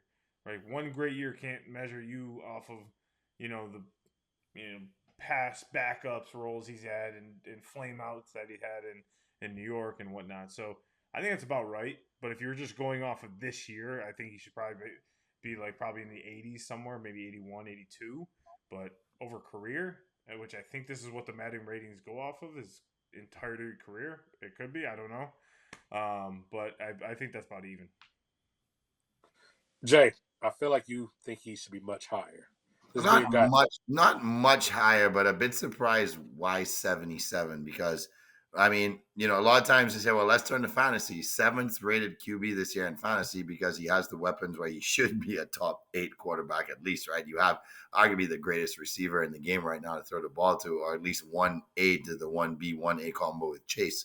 So, you kind of dive in a bit and be like, well, why would he get 77? Is he not taking care of the ball? Well, that's not the case, because right now we're counting the interceptions so far this year, and there's not that many. There's 1, 2, 3, 4, 5, 6, 7, 8. And then he had one game that was totally off against Jacksonville. That's the game where you can just wash aside. I don't know what happened. Other than that Jacksonville game, you have 8 picks over a 14-game span. He's taking care of the ball. And then on the flip side of it, 8, 11, how many touchdowns there? I mean, we're talking like over 27 touchdowns or something like that right now. So the guy's put himself in a position to me to at least be considered at an 80 average. And I don't think he should be in the company. Bo Nix is hot right now, but rookies should have to probably need a season if you're going to creep into those 80s. I think if you show a lot of improvement in 1 year, especially given the fact John and I were talking about this day, they didn't even want him. They're instantly like, hey, by the way, that rookie's going to start. So you just sit down and be a good mentor for him. He's like, fuck that. I want to keep playing. So just because he's showing me that kind of spirit where it's like, I'll show you guys as well, give my guy at least a 79. It's underrated. Yeah, just allow him to give a couple more years, right? Like go to Vegas next year, or go to whoever next year and give himself an opportunity. I got to see consistency out of him, right? This is 1 year. Obviously, you have 2 great receivers in Addison and Jefferson, number 1 receiver in the league in Jefferson. I mean, come on now. I mean, if you throwing the ball up to him is like throwing the ball up to like a massive basketball hoop, and it's like, yeah, of course you're gonna try to have some success. So, Mike, what you got? Yeah, so I think he's underrated because of 2 things. One, he started the year as a 76, so he's only going up 1 overall point despite his success, which you're supposed to be able to get a boost as the year goes on based on playing well. And Madden is supposed to be the game that is creating a realistic feel of the NFL. So not having Sam Darnold right now, as when he is currently playing as one of the better quarterbacks in the league, not having him be able to be rated at least something fairly better to create that simulation, I think would be better. Also, Kirk Cousins currently leads the NFL in interceptions, and he is 4 overall points better than Sam Darnold at an 81. He's only gone down 1 overall point this year. That's so. But again, I think I have a question to ask: Is the Madden rating based off the year or career? Or it is what the starting rating is, what how good they expect you to be, and then they change it as you perform throughout the year. So like Cousins has gone down a point because he's. It has nothing to do with your career and how you played. I mean, you're starting the starting rating. Is somewhat off your career because we're yeah. assuming that based on what we've seen in your career that you're this type of player. The thing is, they're not usually going to drop you so much. You're not going to go usually from like a 94 to a 85 or something over the year, unless you just you got to really be fucking up to drop like 10 points. And to really come up like 10, it takes a lot to really. So, I mean, for me, I think that's a lot what happened with Darnold. I don't know what Darnold's starting point was, but 77 probably is right because I'm going to guess he probably started in the 73, 74 range. 76. 76. Okay, so only boost him 1. I probably would have maybe did 2 points at the most boost for him because there was a point kind of in the middle there where he did kind of lapse. He kind of went up, then he lapsed, and then he came back this last week. So at the same time, that's been Sam Darnold's career. So I think for me, I would have left him in the 77, 78 range. I don't think that's anything too ridiculous to really, I don't know, put out there for me in the case of that. John, who'd you pick for your Madden rating? My Madden rating would be Mr.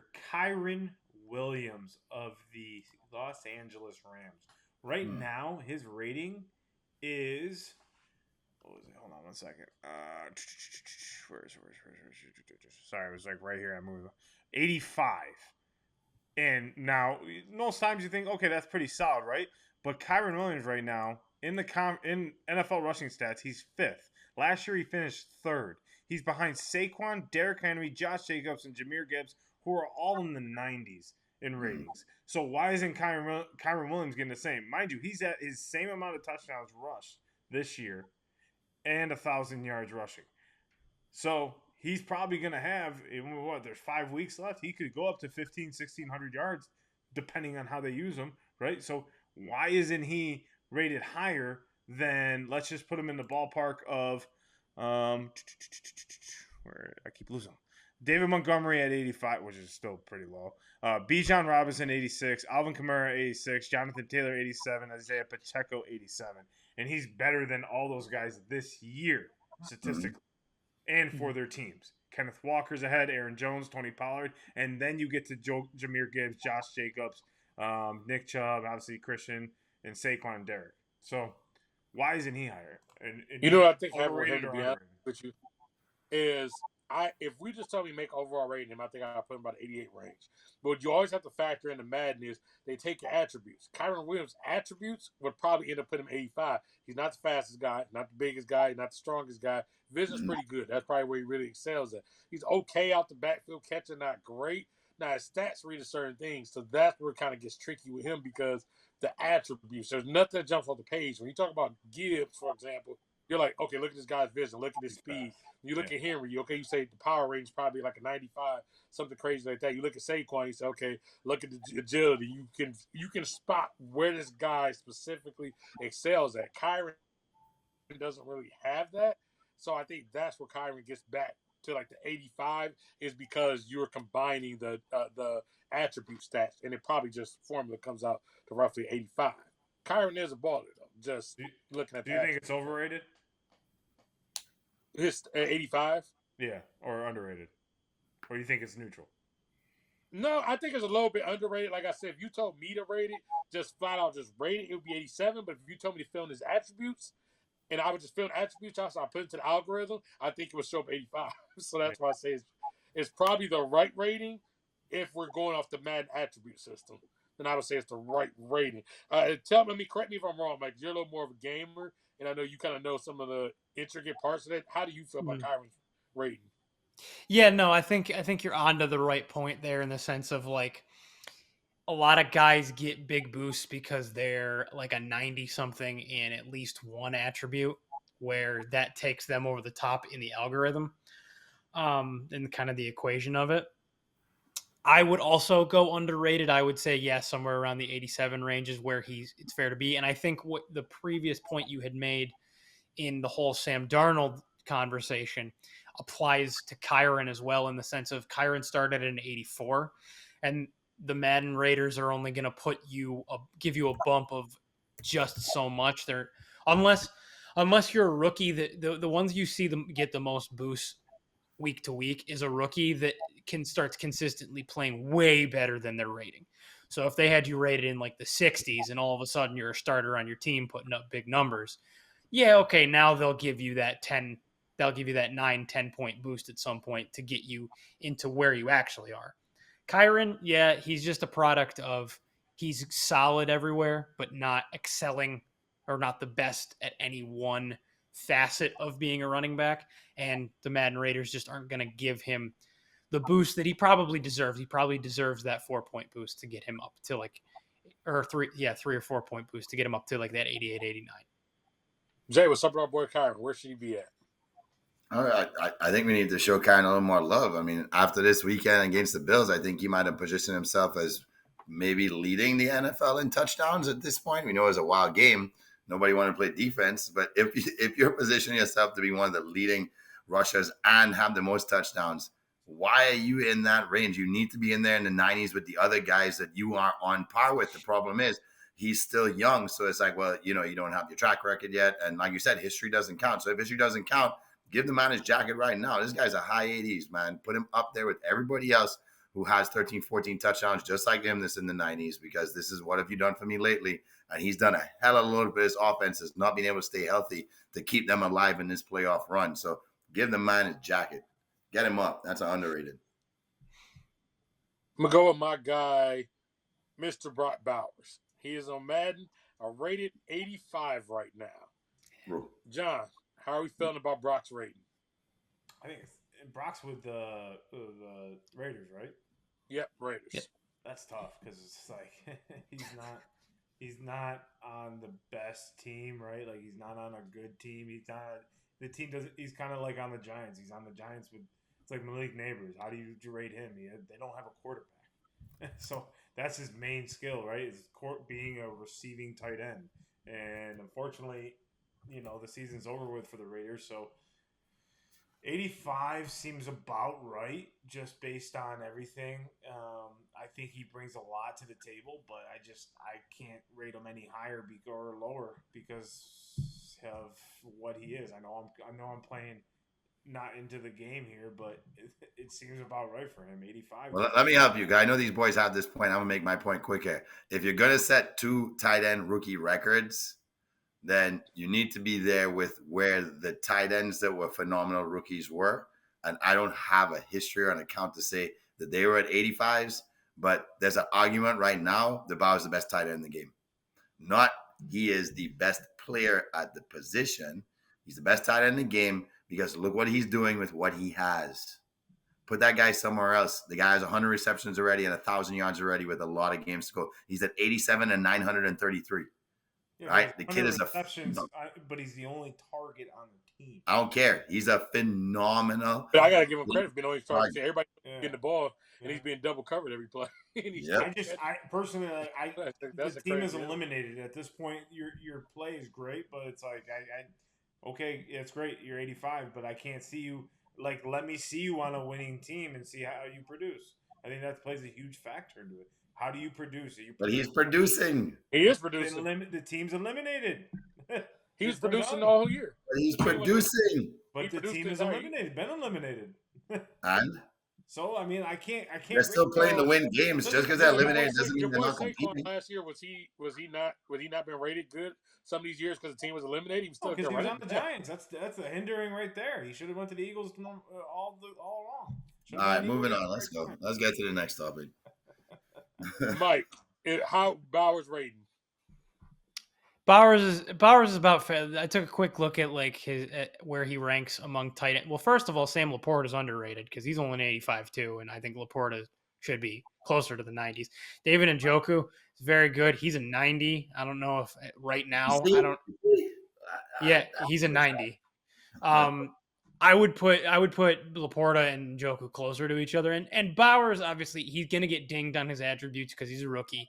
They're only gonna put him so high as a rookie because they started him in 84. I think he was the highest rated rookie in the game to start the year.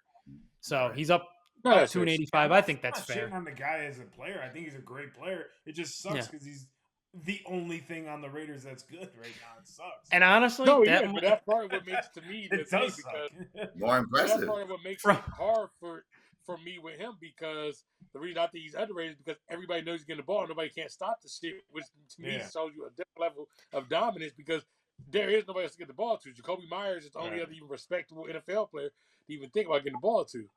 Which from a gaming perspective is also probably a reason you put Brock Bowers so high because from a gaming perspective, you need to make sure that the Raiders are okay to play with or play against in a competitive way. Shit, Brock Bowers he's a quarterback. Put him in quarterback. He's the new Taysom Hill. Quarterback. See what happens. And they should. And they probably should put him there. So quarterback, running back. Because I think Brock is playing just strictly from a receiving point, the best tight end football right now is coming from Brock. So for me, that's where I would say he's underrated. Like what I'm imagining is wait till Brock becomes a free agent and how much he's going to be worth on a contract. That's going to be crazy to see. That's going to be a crazy thing. It's going to be so much money. Me and Mike were talking about this earlier, though, with the NFL and just how free agency basically developed. It was something that Mike said he had on his mind this week. So, Mike, what did you have on your mind?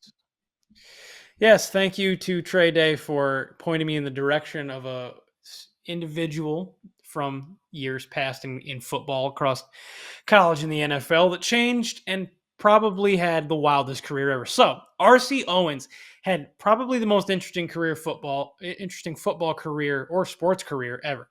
The following facts are true of Mr. R.C. Owens. He played college basketball at the College of Idaho, where he was roommates with Elgin Baylor and averaged 28 rebounds per game despite only being 6'3". Later, when he went to the NFL and became a star receiver, he was on the San Francisco 49ers with Y.A. Tittle. I love saying that name. And helped found what is now known as the jump ball pass play, at the time the alley-oop, which, if you look back at old film of the NFL, every quarterback is throwing straight passes directly into the receiver's stomach or chest. Well, RC and Y.A. Tittle decided, well, what happens if I just throw the ball up and the receiver jumps up and grabs it? Really wasn't ever a play in the playbook. That became a thing because of RC Owens. He was also the first receiver to wear gloves, most likely because he had to jump up and go grab the ball. Later, he refused to sign a new contract in his 5th year with the 49ers and became the first NFL free agent, the last to not be under the Rozelle rule. So you can credit RC Owens with NFL free agency, what became the Rozelle rule and then later free agency. RC Owens, great receiver, obviously, except he suddenly retired at the age of 30. Why, you may ask?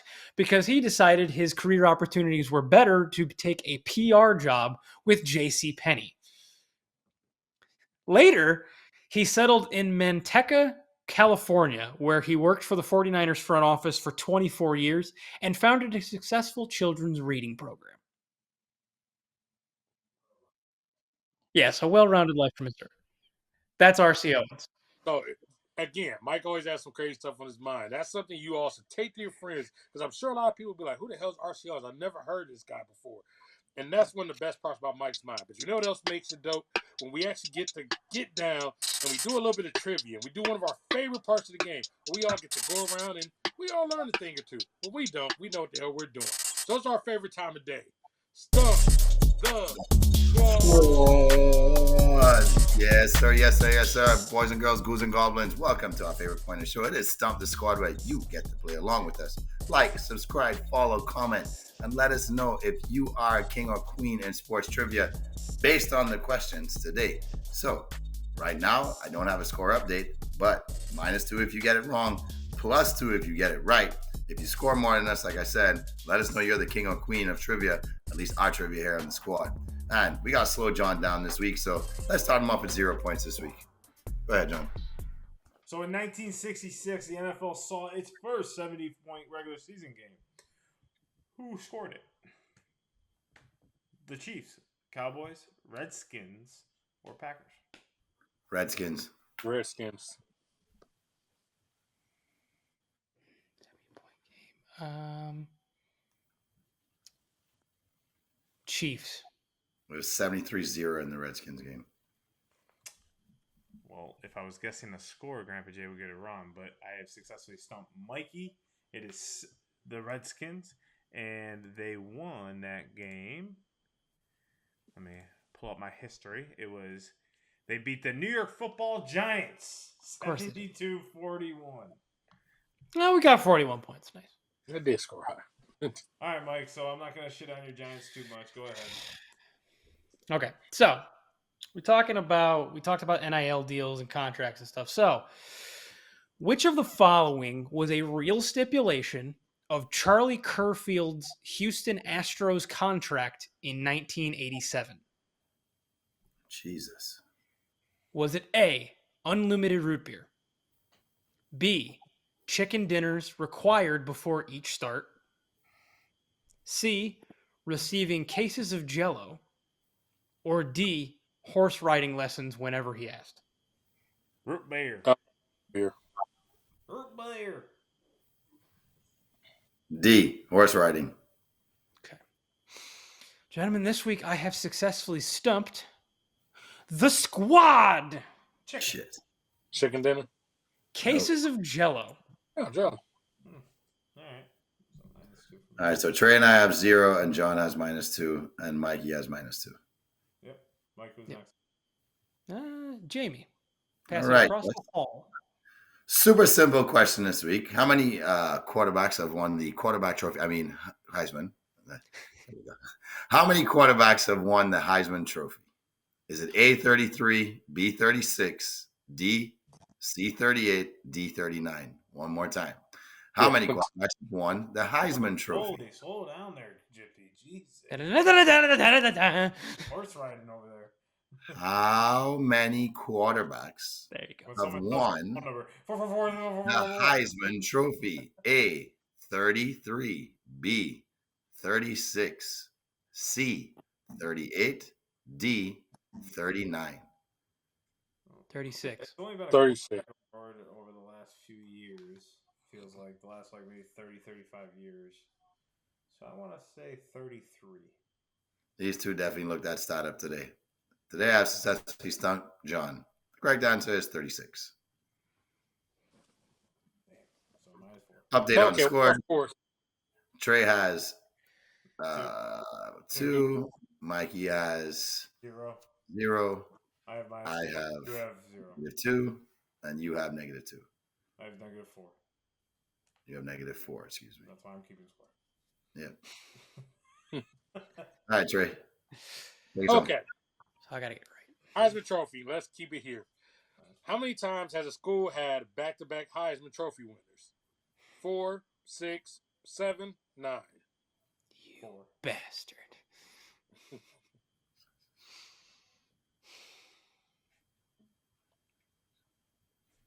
Yeah, I got to go with my gut. 4. Copycat. So John's going 4. Mike's going 4. Give me the other options real quick, Trey. 4, 6, 7, 9. 7, because Mikey didn't take his own number, so I'm going to just take it away from him for that. And Jay's going 7. Today, I successfully stumped the squad. It's 6. Your Is it champ 6? is back. Is it 6? It is 6. Yes, Damn it it, is 6. guys, my fucking gut. Ah! Trade Knew it was 6. episode What a 141. tidy. Congratulations. Ah, I couldn't get my fancy football crown back, so I'm gonna go ahead and take this crown back. Well, Trey, Win. these two just replaced us in the playoffs pretty much. No, pretty much, yeah, right. We just basically swapped here. So, Yep. I had a good damn job. it, I'm not keep winning. Before we go, though, more importantly, gotta quickly do our Cinco Squad picks because we gotta have the folks lock this in. Cinco sir. Squad picks of the week. We'll go through these really quick. We always try to help you all win some money, and we'll leave the door with letting y'all try to win some money real quick. So we got this week. We're gonna go all NFL this week. We got the Steelers versus the Eagles. My Steelers, John's Eagles. We have the Bills versus the Lions. We have the Packers versus the Seahawks. We have the Bucks versus the Chargers. And we have the Texans versus the Dolphins. We'll go John, Mike, Jay, then me. Let's get it cracking. Steelers versus Eagles. Eagles 35-28. Jamie. Eagles 22, Steelers 17. He did say you, Mike, me, Trey. That's why I was waiting. My apologies. Eagles 28, Steelers 14. Steelers 27, Eagles 20. Let's go with the Bills versus the Lions, a possible Super Bowl preview, according to some people. Bills 28, Lions 25. Bills 30, Lions 38. Lions 35, Bills 28. Lions 36, Bills 30. Now we have the Packers versus Seahawks. We've had some great playoff matchups between those two teams in the past. Oh, yeah, my bad. I forgot him first. I'm laughing at Jay the way he picked the Bills and Lions. Because I just figured I had it. Packers 35, Seahawks 34. Seahawks 23, Packers 20. Packers 21, Seahawks 17. The Packers 28, Seahawks 17. We got the Bucks versus the LA Chargers. I have the Chargers winning 28-24. I have the Chargers winning 24, Bucks 16. Chargers 24, Bucks 21. Bucks 24, Chargers 20. And lastly, we have the Texans versus the Dolphins. They made a couple interesting trades in the last couple years. Mm-hmm. Texans 42-20. Upset alert, upset alert. Listen up, ladies and gentlemen. Here is Grandpa Jay's locks of the week. Take the Miami Dolphins on the money line because the Dolphins will win this game 28-27. No. Texans 38, Dolphins 14. Texans 27, Dolphins 14. And that was our Cinco Picks of the Week. Make sure y'all listen. Lock it in. Get some money. Christmas time is coming. We got bills to pay. And we got to make sure the kids got their gifts. So make sure y'all lock this in. Again, another great episode, fellas.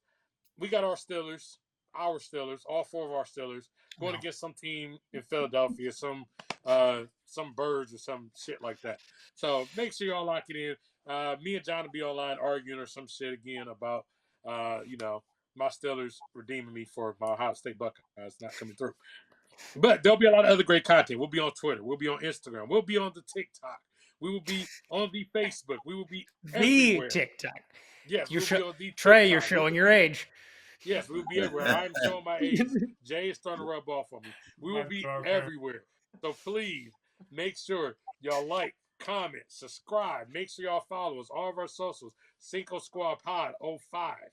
Like I always say, we do talk back. So if y'all got something to say, bring it to us, people.